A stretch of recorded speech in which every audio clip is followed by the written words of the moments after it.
On assiste à un examen de conscience, des remords sont exprimés. Mais après l'effondrement meurtrier d'ateliers de confection le mois dernier au Bangladesh, des engagements à long terme seront-ils pris pour éviter qu'une nouvelle tragédie ait lieu? C'est justement ce que réclame Uni Global Union, qui regroupe 900 syndicats et représente 15 millions de travailleurs dans le monde. Pour répondre à vos questions et aller plus loin sur ce sujet, nous sommes en liaison avec Philip Jennings, secrétaire général de Uni Global Union. Philippe, merci d'avoir accepté notre invitation. Nous faisons face à la récession. Les consommateurs veulent des produits de moins en moins chers. L'effondrement d'une autre usine s'est produit au Cambodge. D'après vous, peut-on être sûr de ne pas assister à un nouveau désastre ?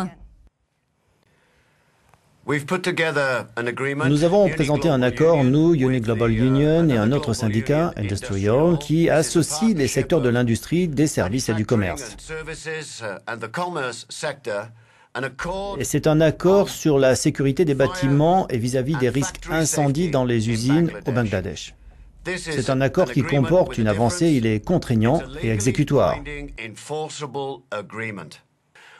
Plus de 40 des plus grandes marques d'habillement mondiales ont signé un accord contraignant. Ça compte, la situation évolue et ça aura un impact. Et je dis à tous ces consommateurs européens, même en pleine récession, même en ces temps de resserrement, êtes-vous préparés à verser un penny ou un cent de plus pour être sûr que les produits que vous achetez ne sont pas fabriqués en exploitant des enfants et des mères, travaillant dans des usines où les conditions seraient inacceptables pour n'importe quel citoyen de l'Union européenne. On en a assez, ils en ont assez. Et c'est la raison pour laquelle cet accord est mis en place, pour changer les choses et créer de nouvelles conditions de travail au Bangladesh et dans d'autres pays. Vous parlez d'autres pays, mais l'accord ne concerne que le Bangladesh. Pourquoi n'avez-vous pas obtenu de la part des détaillants un accord s'appliquant à tous les pays dans lesquels ils sont présents ? L'une des questions dont nous allons encore discuter, c'est de savoir comment nous allons élargir le champ d'application de cet accord. Mais comme ces ateliers se sont effondrés, qu'il y a plus de 2000 victimes au Bangladesh, que dans ce pays, ce secteur emploie 4 millions de personnes dans quelques 4000 usines et que c'était un problème majeur, aujourd'hui les choses sont en train de changer, de l'aide est débloquée et c'est en cours pour tous ces autres pays. Je pense que c'est inévitable que nous élargissions la discussion. Passons à notre première question qui nous vient de France. Bonjour, je m'appelle Nicolas, je suis français. Quelles sont les multinationales qui n'ont pas encore signé l'accord sur la sécurité au travail au Bangladesh ? Donc, de grandes marques ont signé, H&M, Calvin Klein, Primark, Carrefour, mais on note des absents notables. Pouvez-vous nous les citer ? Les grands absents sont du côté des États-Unis. Abercrombie & Fitch, Calvin Klein, Tommy Hilfiger sont quand même parmi les signataires. Et nous en avons d'autres de dimension internationale. Mais ils sont principalement originaires des pays de l'Union européenne, ce qui est une très bonne chose. Mais la chaîne de supermarchés la plus importante à l'échelle mondiale, c'est Walmart, qui compte 2 millions d'employés. Ils sont les maîtres de la chaîne logistique. Ils savent parfaitement comment faire pression sur le moindre maillon de la chaîne pour réduire les coûts. Ils ont refusé de signer et ils ont dit qu'ils allaient faire quelque chose de leur côté. Mais ils vont être jugés partis, ils vont arborer un nouveau pavillon de complaisance sur ce sujet. Et puis, il y a aussi Gap. Ce géant veut donner une image branchée contemporaine, responsable. Je ne sais pas ce qui se passe chez Gap, mais ils ont refusé de signer. Ils réclamaient un accord parallèle qui se serait appliqué uniquement à eux, ce qu'on a refusé. La Fédération américaine du textile estime que l'accord que vous avez élaboré manque, je cite, de bon sens. Il est particulièrement problématique pour les États-Unis. Que répondez-vous à cela ? Pour être honnête, c'est Glenn Murphy, le PDG de Gap, et le conseil d'administration de Walmart qui manquent de bon sens.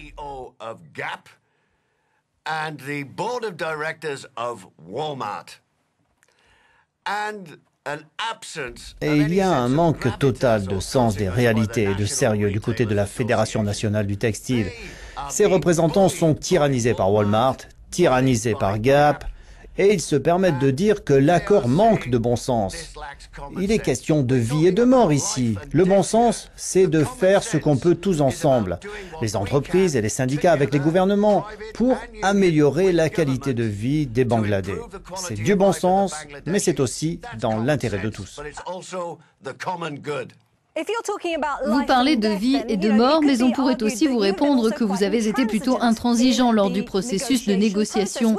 N'aurait-il pas été préférable d'obtenir le soutien d'un plus grand nombre de détaillants en étant plus conciliant vis-à-vis de leurs demandes? Isabelle, nous avons un grand nombre de marques de détail, des noms très connus. Mais les géants comme Walmart et Gap sont absents. Attendez une minute. Avez-vous vu la liste des entreprises qui ont signé cet accord, Isabelle? Oui. Avez-vous vu tous les noms? Voulez-vous que je les rappelle à vos téléspectateurs? Non, nous n'avons pas le temps. Eh bien, l'important, c'est que je ne veux pas que vous et vos téléspectateurs aient l'impression qu'il s'agit d'un événement marginal, que cet accord n'a pas une taille critique et qu'il serait quelque chose d'accessoire. Vous savez, les marques de détail ont disposé de décennies pour améliorer les choses. Et nous n'accepterons plus ces accords volontaires qui ne sont pas correctement applicables, où il n'y a pas de transparence, où tout ce que nous obtenons, ce sont de vagues promesses comme « Oui, on va améliorer les choses, c'est important ». Brièvement, nous avons juste le temps de nous intéresser à une autre question, celle d'une téléspectatrice du Royaume-Uni.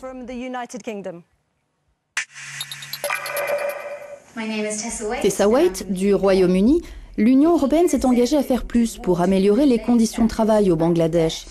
Cette promesse sera-t-elle suivie d'effet? L'Europe, principal partenaire commercial du Bangladesh, a annoncé son intention de prendre les mesures qui s'imposent. Qu'allez-vous faire pour vous assurer que cet engagement se concrétise? Eh bien, ça semble bien tiède. L'Union européenne qui fait une déclaration molle en disant « Nous allons faire plus pour améliorer les normes de travail au Bangladesh », ce n'est pas suffisant. Je pense que M. Barroso, M. Van Rompuy, M.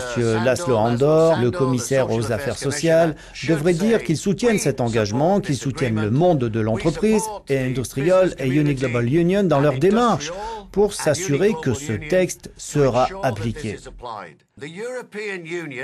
L'Union européenne doit stopper cette fuite en avant. Et ce que nous avons vu avec cette tragédie humaine, ce sont les conséquences de cette fuite en avant où ces travailleurs bangladais survivent en gros avec $38 par mois.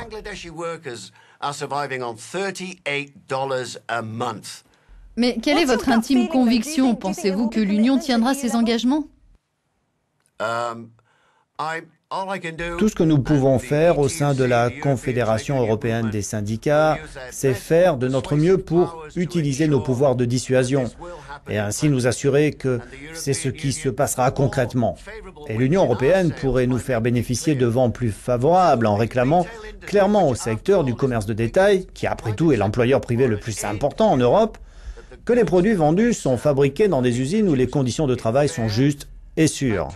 Et en faisant en sorte que, quand on passe le seuil de n'importe quel magasin, on puisse avoir la conscience tranquille en tant que consommateur, en ayant la garantie que nos achats, au final, permettront de faire tourner le monde du commerce et de l'entreprise, et aussi d'améliorer la vie de toutes ces personnes qui travaillent dur dans des conditions intolérables.